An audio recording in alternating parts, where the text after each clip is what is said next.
O coeficiente linear, continuando, né, é o valor, o termo independente, aquele cujo, quando você substitui o x igual a zero, sobra só o termo independente. A gente diz que é o coeficiente linear. Ou seja, quando eu coloco zero na função, é aquele lugar onde ela toca o eixo y. Esse é o coeficiente linear, ok? O coeficiente angular é o número que vem multiplicando a variável. É aquele termo que vem multiplicando a variável. Seria o azinho. É ele que vai me dar a inclinação, como eu fiz lá o exemplo da tangente, né? Do cateto oposto sobre o cateto adjacente, ok? Quando você pega o cateto oposto sobre o cateto adjacente, você tem a tangente. E o A é justamente o valor desta tangente, é a inclinação que vai me dar. Então eu tenho um exemplo aqui, ó. Antes, se o A ele é positivo, quer dizer que essa variação será positiva, indicando que a função ela vai ser crescente. Interessante isso, uma observação interessante. Se o A for negativo, a função ela vai ser decrescente. À medida que eu vou aumentando o x, o meu y irá diminuindo, quando o A for negativo, ok? Para essa função específica aqui, ó, f de x igual a 2x menos 4, quem que é o nosso coeficiente angular? O coeficiente angular será o 2 e o coeficiente linear o menos 4. Esse me dá a inclinação da reta e esse aqui me dá o ponto onde ela toca o eixo y. Quando eu substituir valores para o x, por exemplo, menos 1, 2 vezes menos 1, menos 2, com menos 4, dá menos 6. Quando o meu x for 0, 2 vezes 0, 0. 0 menos 4, menos 4. Quando o x for 1, 2 vezes 1, 2. Menos 4, menos 2. E assim vai. Eu vou encontrando os pares de ordenadas. Quando eu unir esses pontos, eu tenho a reta. Observe aqui, ó, onde ela tocou o eixo y. É o meu coeficiente linear. E se eu pegar aqui, ó, esse cateto oposto sobre esse cateto adjacente, a tangente deste valor vai me dar a inclinação, que é o meu coeficiente angular. Ok? Como o meu A é positivo, ela é uma função crescente. Tudo bem? Olha o exemplo 2. F de x igual a x menos x mais 3. Quanto que vale o meu coeficiente angular aqui? Quem está multiplicando o x? Não é o menos 1? Então, meu coeficiente angular é o menos 1. Qual que é o meu termo independente? O meu coeficiente linear é o 3. Quando eu der valores para o x, substituir na função, eu vou achando os valores de y, da imagem. Quando o meu x for menos 1, menos com menos dá mais, né? Menos 1 vezes menos dá mais 1. Mais 1 com mais 3 dá 4. Então, quando o meu x for menos 1, o meu y é 4. Quando o meu x for 0, coloca 0 aqui no lugar do x. Menos 0 ou 0 mais 3 dá 3. Então, quando o meu x for 0, meu y é 3. Ó, já é quem? O meu coeficiente linear.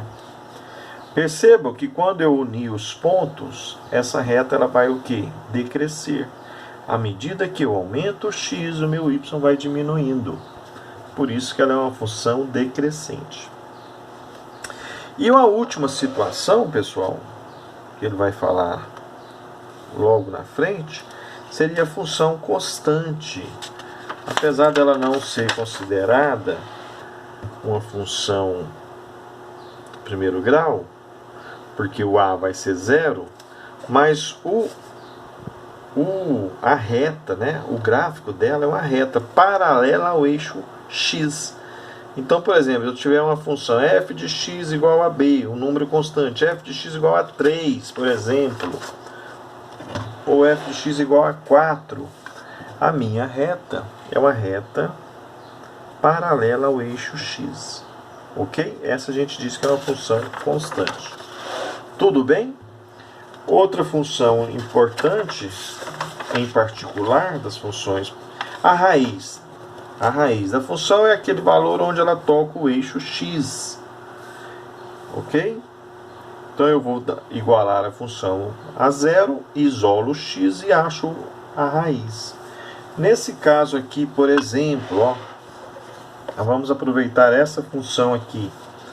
Essa função que está já no livro aí, ó, f de x igual a menos x mais 3.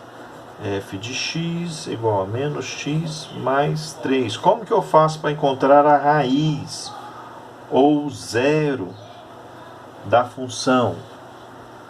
Basta pegar a função e igualar a zero. Ou seja, menos x mais 3 igual a zero. Se eu deixar o x sozinho, o 3 é mais, vai para lá menos. Para trocar o sinal, eu multiplico por menos 1. Daqui eu sei que x igual a 3. Ou seja, onde ela vai tocar o eixo x? Lá no x igual a 3. Isso aqui é o zero da função, ou raiz. Tranquilo, pessoal? Para finalizar, falta falar de duas funções em particulares, que é a função afim, né?